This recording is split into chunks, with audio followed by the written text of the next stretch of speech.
Welcome back to the second part of Lecture 2. In this part of this lecture, we want to look at Gaussian elimination. So the main idea you want to take away is that Gaussian elimination is a procedure to put a matrix into either echelon form, which we just talked about, or perhaps into row reduced echelon form or row echelon form. And the idea behind this procedure is that you're allowed to use three particular rules. You're allowed to multiply a row by a non-zero constant. You're allowed to interchange two rows of your matrix, or you're allowed to add a constant multiple of one row to another. Okay.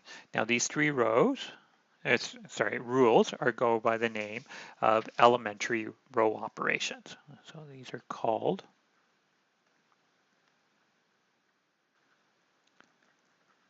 elementary row operations.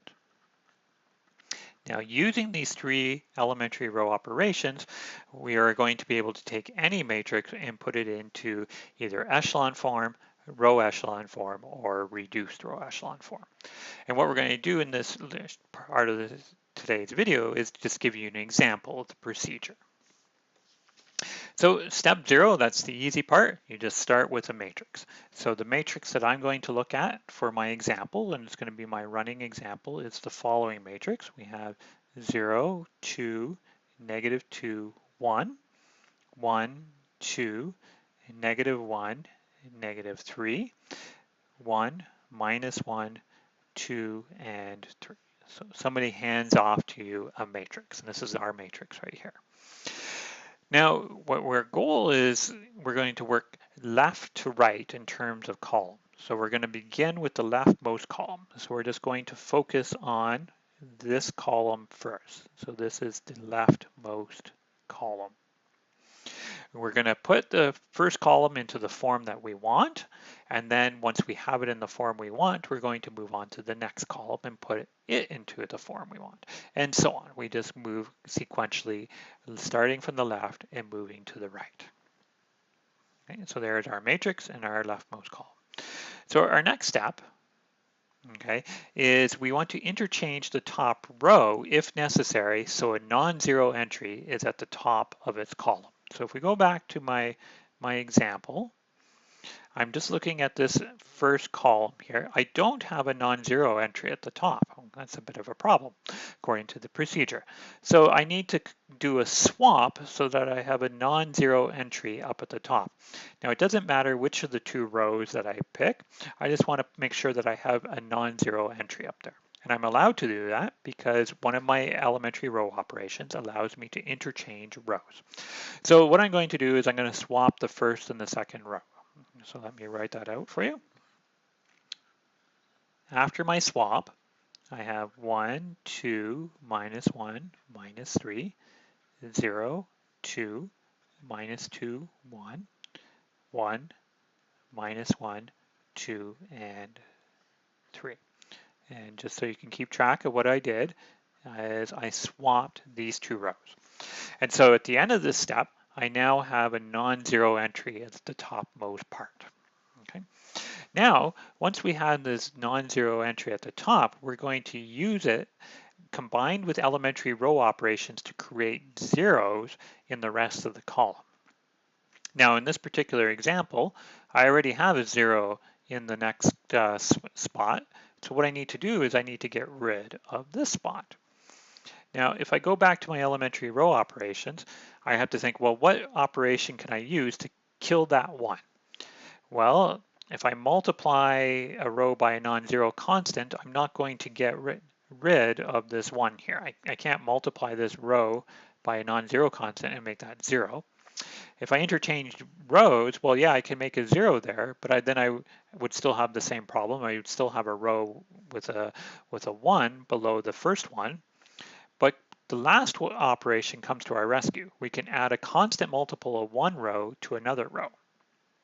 So let's go to the next page so I can show you in detail.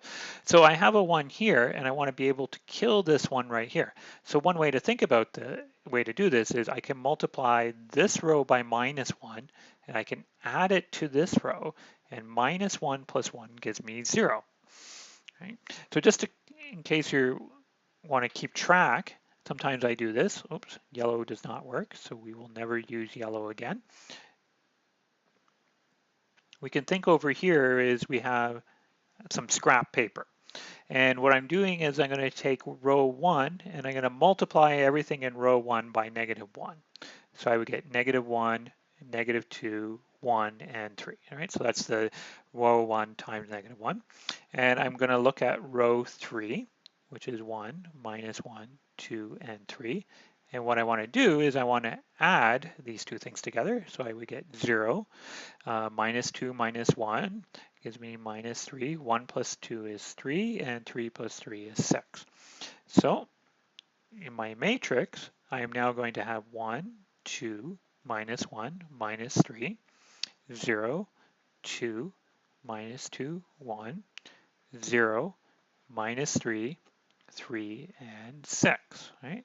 So how did I get this new row? This comes from row 1 times -1 plus row 3, which is a valid row operation. Now, after this operation, you'll notice that I have a non-zero entry at the top, and then I have zeros below everything below it. Okay. So what step 4 then tells you says, well, once you've reached that stage, you are done the first column. And not only are you done the first column, you can also ignore the first row. So what we will finish off a row, and so we finish off a column, and we also finish off a row simultaneously. So let me write out here what we have. We have 1, 2, -1, -3, 0, 2, -2, 1, 0, -3, 3, and 6. And I'm allowed to now ignore the top row. So I can ignore the top row. And now what I want to do is I have a smaller submatrix, all right, starting with the first row, or where my new submatrix is the 0, 2, -2, 1. And I want to repeat now, go back and repeat all the steps that I've seen before and apply it on this smaller matrix. So if we go back to step 1,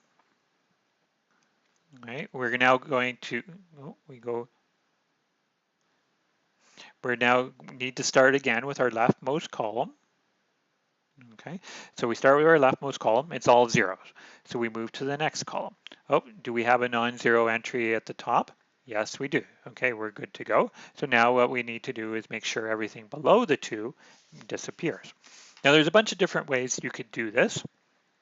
Okay, you could multiply this row by 3 halves and add it to this row so that you could get -3.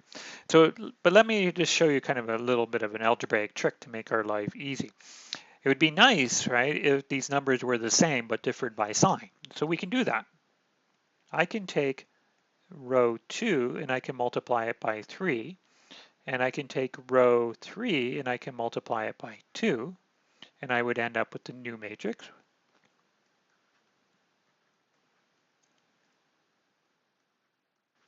So this row comes from the fact that I'm multiplying each element in my row by 3, and I'm going to multiply the next row by 2. So 0, -6, 6, and 12. Okay, which is good. And now if I wanted to kill the thing below the 6, it's very easy because I know I want to take row 2 and add it to row 3. So to go over here, I have row 2 plus row 3, and I end up with the matrix 1, 2, -1, -3, 0, 6, -6, 3, 0, 0, 0, because 6 plus -6 is 0, -6 plus 6 is 0, and 3 plus 12 is 15. Okay, and if you stare at this for a second, you'll notice that we have now reached echelon form because we have a leading entry in each row. Each leading entry is to the left of the leading entry in the one above it, and for each leading entry, we have zeros below. We have zeros in the column below it. So we've actually reached the endpoint here, putting the matrix into echelon form. So if you're only looking at for echelon form, you actually can stop at this part. Okay. Now, sometimes you may actually want to refine your matrix further. You may actually want to put it into one of the other forms. So if you need a row echelon form, you're almost there. Remember, in a row echelon form, each of the leading entries have to be 1. So to put your matrix from echelon form into row echelon form is actually straightforward. If you need the row echelon form, multiply each row by 1 over A, where A is the leading entry. So let's continue with this matrix right here. We already have a 1 in the first row, but we have a 6 in the second row and a 15 in the last row. So we need to multiply the second row by 1 over 6, and we need to multiply the last row by 1 over 15. So let me do that. I can put it over here. So I have 1, 2, minus 1, minus 3, 0, 1, minus 1, 1 half, and 0, 0, 0, and 1.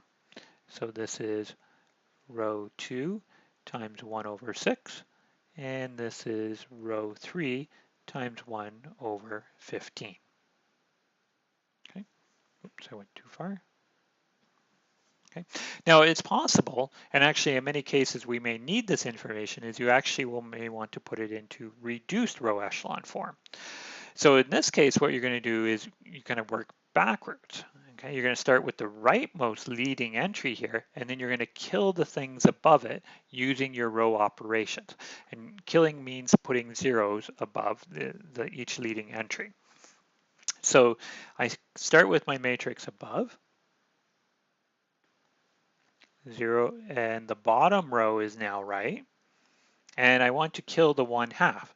Well, that's pretty straightforward to do.